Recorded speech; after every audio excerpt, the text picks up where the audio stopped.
پاکستان کی currency 1 April 1948 کو launch کی گئی۔ اس کرنسی میں 6 سکے تھے۔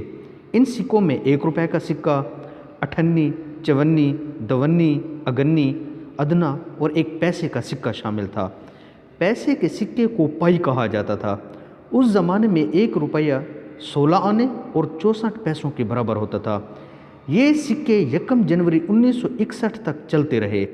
1961 میں صدر ایوب خان نے ملک میں اشاریہ نظام نافذ کر دیا، جس کے بعد روپیہ 100 پیسوں کا ہو گیا، جبکہ 58، 54، 52 اور پائی ختم ہو گئی اور اس کی جگہ 50 پیسے، 25 پیسے، 10 پیسے، 5 پیسے اور 1 پیسے کا سکہ شامل ہو گیا۔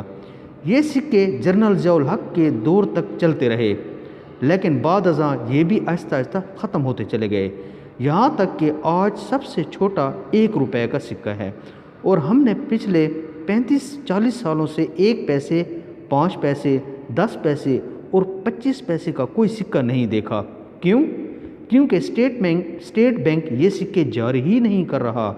لیکن آپ حکومت کا کمال دیکھیے، حکومت جب بھی پٹرول، گیس اور بجلی کی قیمت میں اضافہ کرتی ہے تو اس میں روپاؤں کے ساتھ پیسے ضرور شامل کرتی ہے۔